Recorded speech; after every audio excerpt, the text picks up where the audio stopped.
Assalamualaikum warahmatullahi wabarakatuh. Apa kabar sobat-sobat semuanya? Oke, mari kita lanjutkan saja ceritanya. Bab 605, Perbaikan dalam semalam. Chu Chen hampir setengah didorong keluar ruangan oleh Liu Ruyan. Pintunya tertutup dengan cepat. Chu Chen melirik potongan bambu di tangannya dan masih merasa bingung. Apakah ini teknik pernapasan bintang yang sesungguhnya? Apa sebenarnya yang barusan terjadi? Chu Chen yakin bahwa Liu Ruyan tidak akan begitu saja mengeluarkan teknik tenaga dalam untuk menipunya.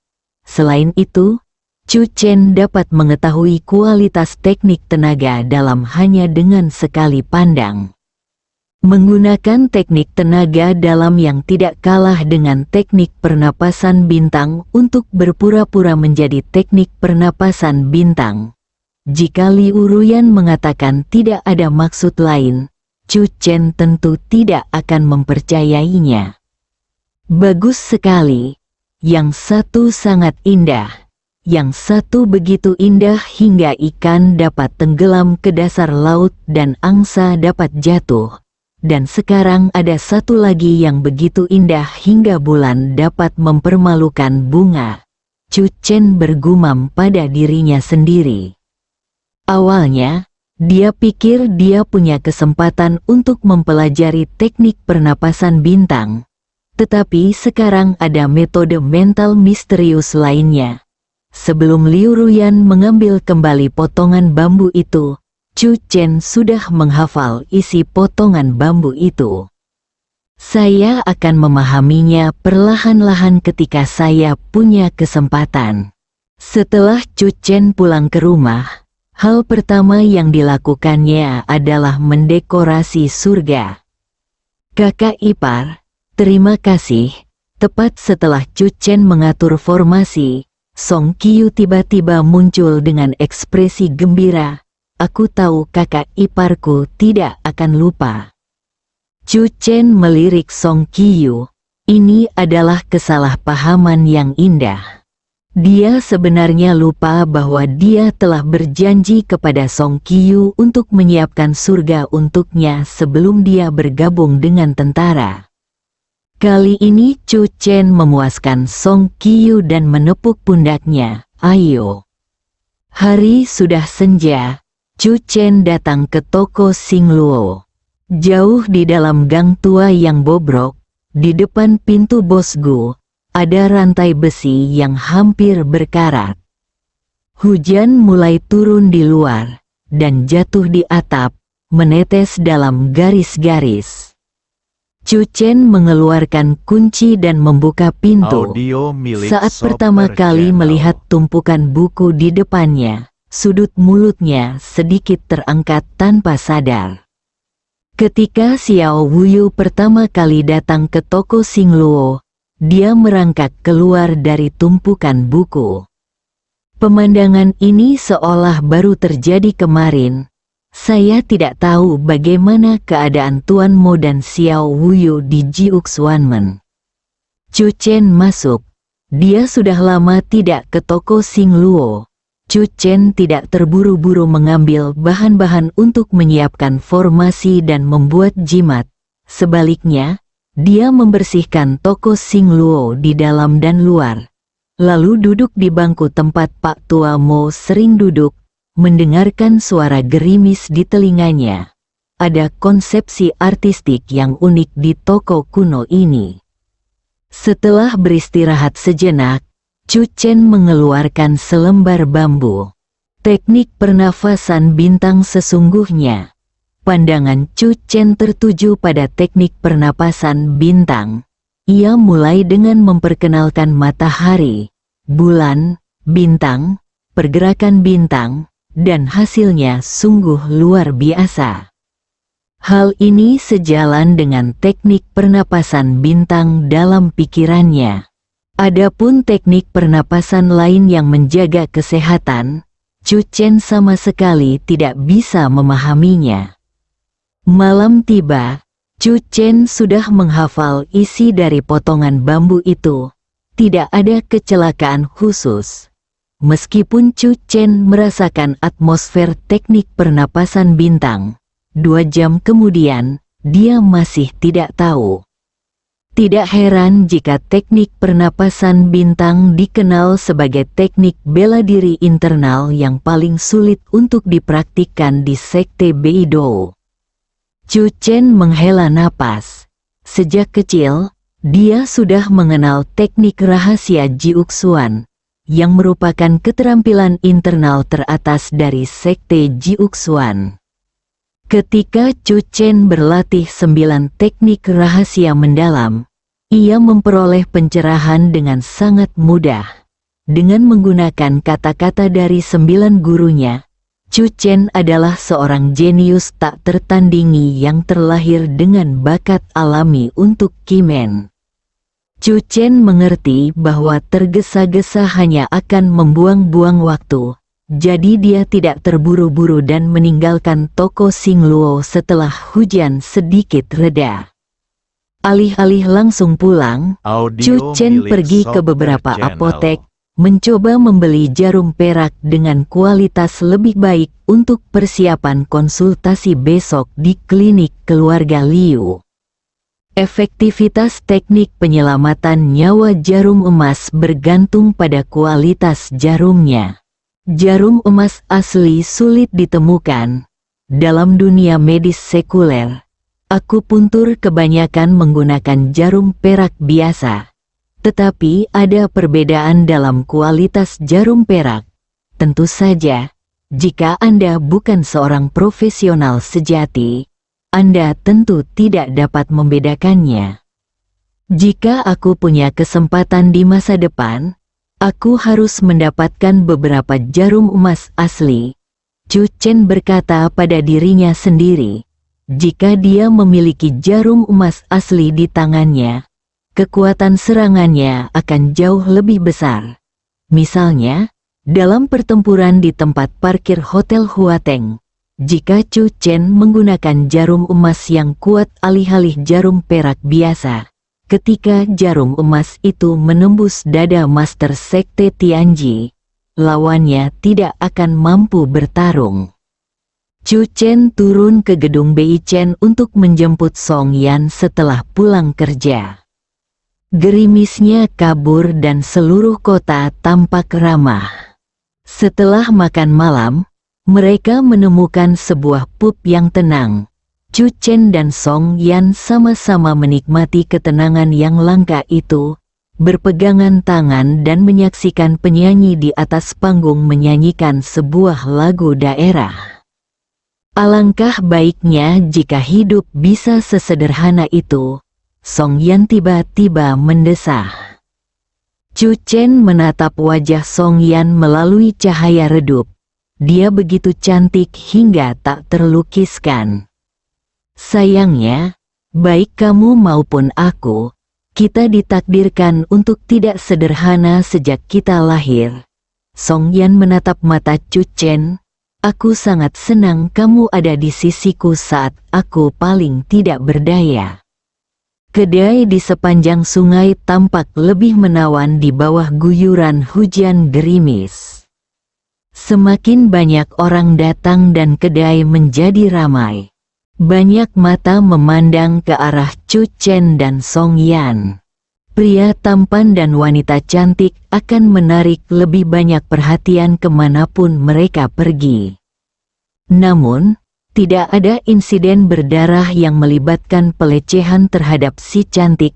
Chu Chen tidak dapat menahan diri untuk tidak mendesah melihat suasana harmonis di bar ini.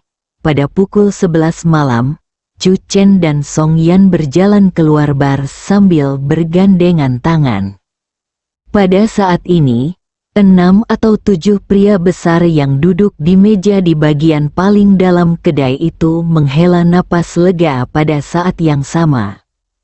Kak Biao, bukankah kamu biasanya suka menggoda pacar orang lain? Gadis tadi begitu seksi, dan kamu mampu menjaga ketenanganmu. Seseorang tertawa. Wah, sebuah tamparan di wajah. Bajingan, teriak lelaki kekar itu dengan marah. Apa kau tidak mengenali siapa lelaki itu, Master Southern Fish, Chu Chen? Aku bahkan tidak berani menatap Nona Song sedetik pun, karena takut disalahpahami oleh Chu Chen. Syukurlah, tidak ada orang bodoh yang berani mengganggu mereka. Kamu harus membuka matamu di masa depan. Kota Chan tidak sebesar itu. Tetapi ada banyak orang yang tidak bisa kita ganggu. Angin sepoi-sepoi dan gerimis, kelembutan wanita cantik. Malam itu, burung phoenix dan naga menari. Setelah bercinta, rona merah di wajah Song Yan belum juga pudar. Dia berbaring di dada Chu Chen, mendengarkan detak jantungnya yang berdetak kencang. Dia tampaknya merasa bahwa Chu Chen malam ini membuatnya semakin tergila-gila dan tenggelam padanya. Namun, dia tentu saja tidak bisa mengucapkan kata-kata memalukan seperti itu. Jadi dia hanya bisa memeluk tubuh Chu Chen erat-erat. Tidurlah sampai Anda bangun secara alami. Ketika Chu Chen membuka matanya, dia merasa lebih berenergi daripada sebelumnya. Song Yan sudah pergi bekerja. Chu Chen duduk bersila dan berlatih teknik rahasia 9 mendalam dengan ekspresi sedikit terkejut. Dalam semalam, Chu Chen merasa bahwa teknik rahasia 9 mendalamnya telah meningkat pesat. Setelah bangun dari tidur yang nyenyak, kekuatanku membaik. Hal ini membuat Chu Chen senang. Dia bertanya-tanya apakah itu karena dia telah mempelajari teknik pernapasan bintang kemarin, yang telah merangsang dan mempromosikan teknik rahasia 9 mendalam. Sepanjang pagi, Chu Chen terus mempelajari teknik pernapasan bintang. Dia percaya bahwa teknik bela diri internal ini dapat sangat membantunya. Siang harinya, sebuah mobil perlahan berhenti di gerbang rumah keluarga Song. Chu Chen berjalan keluar. Liu Qianqian keluar dari mobil dan berkata dengan lembut, "Chu Chen, aku di sini untuk menjemputmu." Chu Chen tiba-tiba merinding di sekujur tubuhnya. Apa yang terjadi dengan gadis kecil beracun itu? Gadis kecil beracun itu tiba-tiba menjadi lembut, membuat Chu Chen bingung harus berbuat apa. Setelah masuk ke dalam mobil, suara Liu Qianqian masih lembut, dan kata-katanya sesekali mengungkapkan keprihatinannya terhadap Chu Chen. "Apakah kamu baik-baik saja?" tanya Chu Chen hati-hati. "Aku..." Liu Qianqian hendak menjawab tanpa sadar. Lalu dia tersenyum dan mengangguk lembut. "Aku baik-baik saja, terima kasih atas perhatianmu." Pupil mata Chu Chen melebar. Mungkinkah penelitian gadis kecil pembuat racun tentang teknik membuat racun menjadi bumerang? Ini bukan masalah sepele. Mobil itu berhenti perlahan di lampu lalu lintas. Chu Chen memanggil Liu Qianqian, lalu mengulurkan 2 jari dan melambaikannya di depan Liu Qianqian. "Apa ini?" Jika bukan karena bagian kedua dari sutra hati Raja Racun, Liu Qianqian menarik napas dalam-dalam dan berkata dengan suara manis, "Ini nomor 2. Hal ini telah dikonfirmasi, diracuni, dan menjadi bumerang." Chu Chen menghela napas dan menggelengkan kepalanya. "Ini jelas, ya."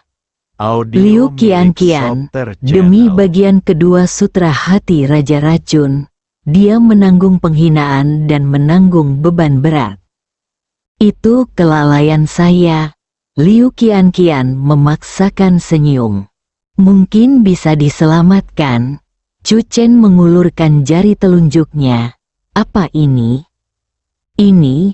Liu Qianqian berhenti sejenak. "Apakah ini?" "Diam. Yang ini, kamu benar-benar keracunan."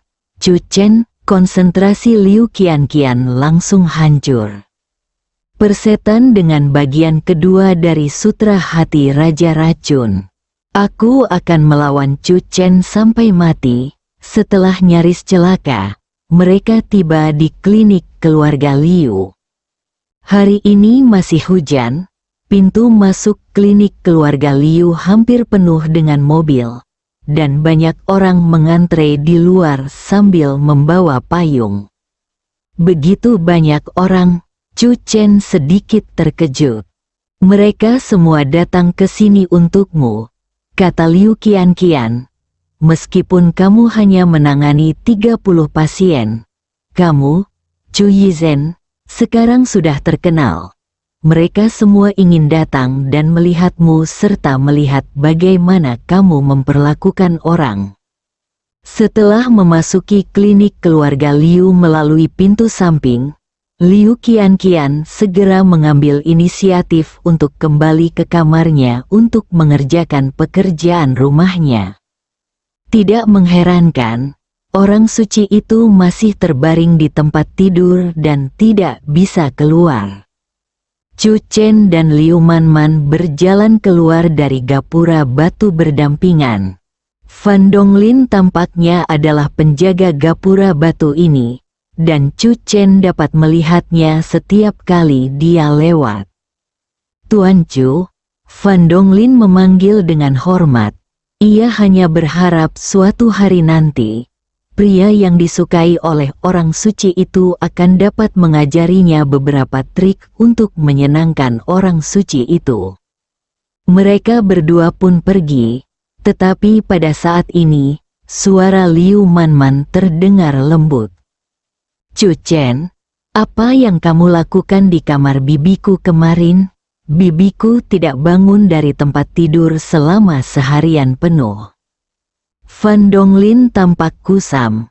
Waktu yang lama, Fan Donglin menarik napas dalam-dalam dan menundukkan kepalanya untuk menyentuh tulang rusuknya. Apa dua? Jika kurang, tambahkan lagi, asal orang suci itu mau memandangnya lebih lama. Mengapa ia tidak mematahkan semua tulang di tubuhnya untuk membuat sup untuknya? Meskipun banyak orang datang menjenguknya setelah mendengar berita itu, kali ini Chu Chen tidak duduk di aula untuk menjenguk pasien. Dr. Chu juga harus memiliki kartunya sendiri. Klinik keluarga Liu memerlukan waktu beberapa hari untuk sementara waktu menyiapkan kantor konsultasi bagi Chu Chen yang hanya miliknya. 30 pasien yang kami pilih semuanya menunggu di ruang tunggu. Liu Zonghao melangkah masuk ke kantor. Chu Chen sudah berganti dengan jas putih longgar. Sosoknya tinggi dan ramping, dan duduk tegak sambil tersenyum lembut.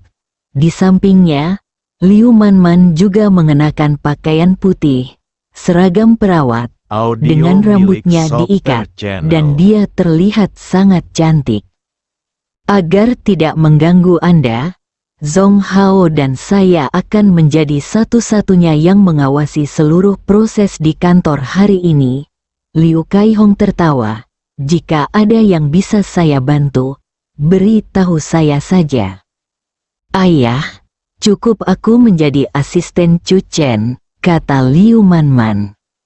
Liu Kaihong tiba-tiba merasakan jaket katunnya bocor udara. Kita bisa mulai sekarang, kata Chu Chen. Bab 606, Jarum Terbaik di Dunia. Pasien pertama yang datang adalah seorang pria paruh baya yang duduk di kursi roda, dengan wajah pucat. Mulutnya sedikit terbuka, bibirnya sedikit gemetar, dan dia tampak tidak dapat mengendalikan diri. Tangan dan kakinya juga sedikit gemetar. Dia tidak bersemangat, tetapi kondisi fisiknya membuatnya agak tidak terkendali. Mulutnya sedikit bengkok. Pasien, Liu Guolin, berusia 49 tahun dan memiliki tekanan darah tinggi, Ia menderita stroke tak disengaja 3 tahun lalu yang menyebabkan infaks serebral. Ia sekarang lumpuh. Liu Manman sudah memegang informasi pasien di tangannya. Ia berbicara dengan suara berat, sedikit mengernyit. Pasien stroke jenis ini sangat umum dirawat di rumah sakit. Setelah menerima perawatan tepat waktu, sebagian besar pasien dengan gejala ringan dapat merawat diri sendiri setelah keluar dari rumah sakit, tetapi hampir tidak mungkin bagi mereka untuk pulih sepenuhnya. Bagi mereka yang mengalami gejala parah, separuh anggota tubuhnya hampir tidak bisa merasakan apa-apa. Bahkan jika mereka selamat, mereka akan terbaring di tempat tidur selama bertahun-tahun.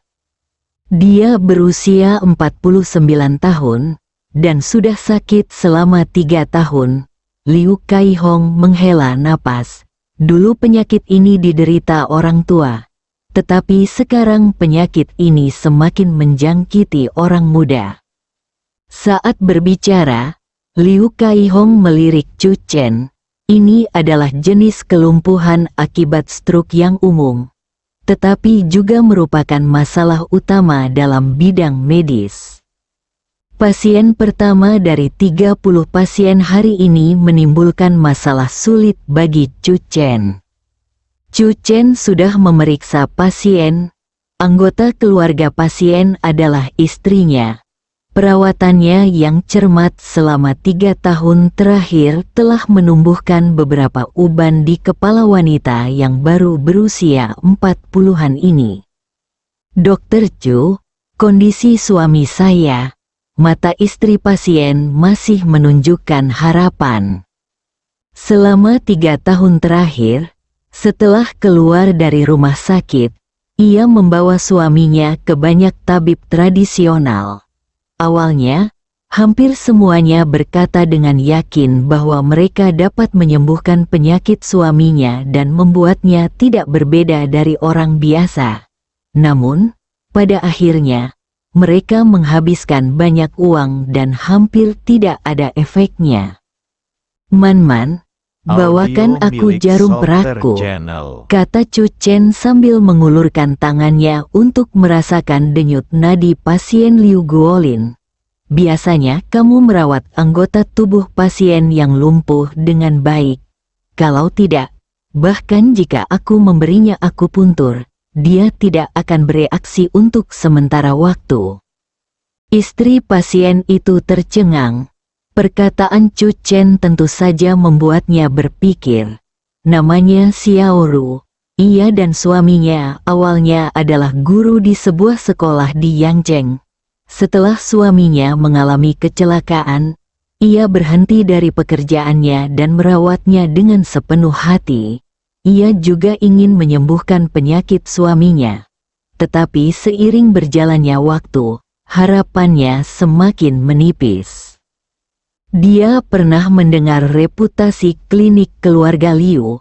Keterampilan akupuntur Dr. Chu yang ajaib telah menyebar ke seluruh Guangzhou dalam beberapa hari terakhir.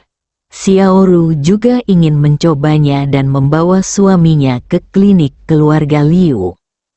Jarum perak telah dibawa. Atas aba-aba Chu Chen, Liu Manman mengambil alih posisi Xiao Ru dan mendorong Liu Guolin sedikit ke depan. Chu Chen mengambil salah satu jarum perak dan menusukkan jarum pertama dengan sangat cepat, langsung ke titik akupuntur di atas kepala Liu Guolin. Xiao Ru berteriak keras. "Sabarlah," Liu Kaihong berkata. "Jangan ganggu akupuntur Chu Chen." Tapi, kata Xiao Ru dengan ekspresi khawatir di wajahnya, Guolin pernah menerima perawatan akupuntur sebelumnya. Tetapi dia tidak pernah menggunakan jarum perak langsung di kepalanya. Akar penyebab penyumbatan pembuluh darah otak ada di otak, Liu Kaihong berkata. Namun, tidak banyak orang yang berani menggunakan jarum suntik langsung ke otak. dan bahkan lebih sedikit orang yang dapat menggunakannya dengan terampil seperti Chu Chen.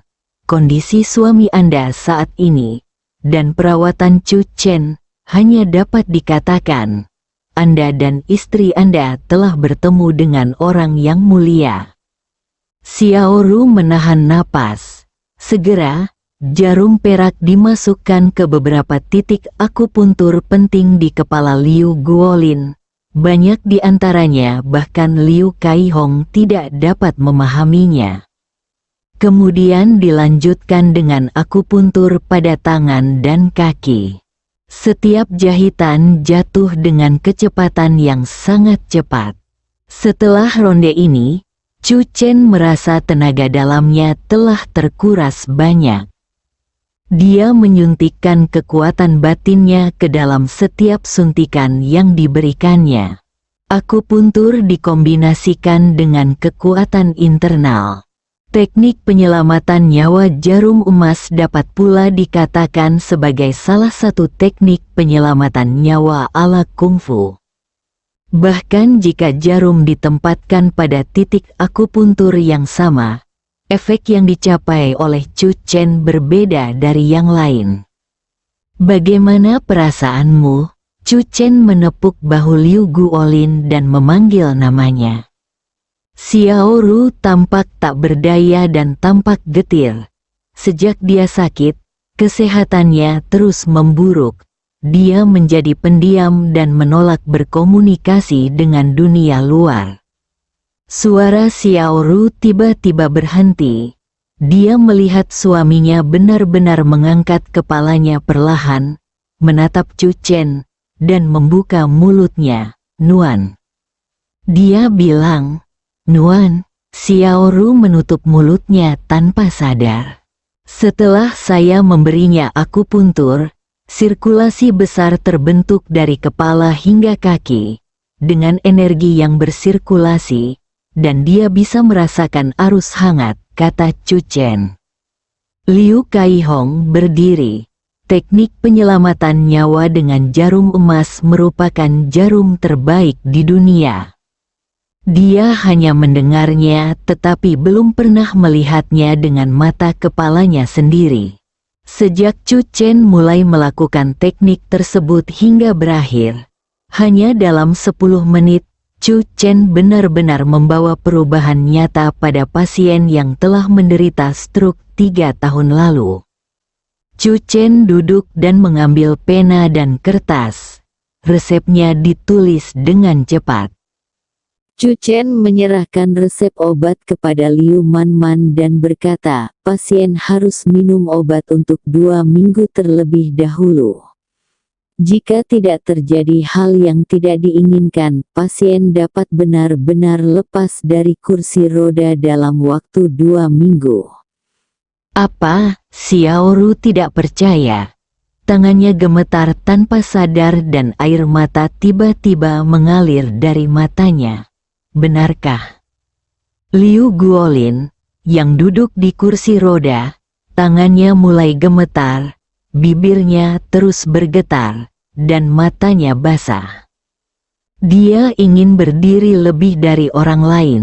Dia tidak punya pilihan selain melepaskan dirinya sendiri.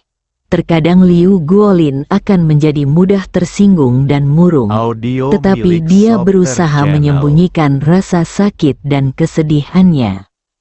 Tidak bisakah kau merasakannya sendiri? Chu Chen menatap Liu Guolin sambil tersenyum. Ia yakin jarum perak itu sudah mulai berefek. Liu Guolin berusaha keras untuk menahan kegembiraannya dan mengangguk, Terima kasih banyak. 1/4 jam kemudian, Chu Chen mencabut jarumnya. Xiao Ru jelas merasakan bahwa kondisi mental suaminya benar-benar berbeda dari sebelumnya. Sepasang mata yang berawan tiba-tiba menjadi cerah. Dokter Chu, terima kasih banyak. Xiao Ru akhirnya mengerti apa yang dimaksud Liu Kaihong. Pasangan itu telah bertemu dengan seorang bangsawan. Jika bukan karena klinik gratis Dr. Chu, mereka tidak akan pernah punya kesempatan untuk bertemu Dr. Chu, dan mungkin suaminya akan menghabiskan seluruh hidupnya di kursi roda. Silakan ikut aku akan mengantarmu mengambil obat, kata Liu Zonghao dengan suara berat. Xiao Ru mengangguk dan tiba-tiba berkata kepada Chu Chen, Dr. Chu, bisakah Anda memberi saya nomor rekening? Saya ingin mengungkapkan perasaan saya. Chu Chen menolak. Liu Kaihong juga angkat bicara. Kami telah menyatakan secara terbuka bahwa seluruh proses klinik gratis tidak akan mengenakan biaya sepeser pun. Tuan Liu, saya doakan Anda cepat pulih. Murid-murid Anda pasti sudah menunggu Anda kembali ke kelas. Liu Guolin tidak bisa berhenti menangis lagi. Saat ia jatuh sakit, kelas yang ia ajar masih kelas 1 SMA. 3 tahun telah berlalu, dan kelompok siswa yang cantik itu sudah berada di kelas 3 SMA. Dia harus kembali ke sekolah. Ketika Xiao Ru mendorong Liu Guolin keluar, keributan kecil terdengar di ruang tunggu klinik keluarga Liu. Karena sifat khusus klinik gratis Chu Chen, sebelum Xiao Ru mendorong Liu Guolin untuk menerima diagnosis dan perawatan Chu Chen, banyak orang memperhatikan kondisi mental Liu Guolin. Mereka tidak tahu perawatan seperti apa yang diterima Liu Guolin di sana.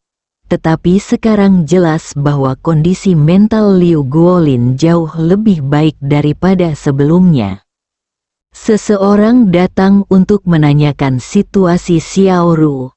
Xiao Ru juga bermaksud untuk mempromosikan Dr. Chu. Dr. Chu berkata bahwa suamiku akan dapat menyingkirkan kursi rodanya paling lama dalam waktu 2 minggu. Tiba-tiba terdengar lagi seruan-seruan lainnya. Itu tidak mungkin, sungguh menakjubkan. Sulit dipercaya. Bersambung.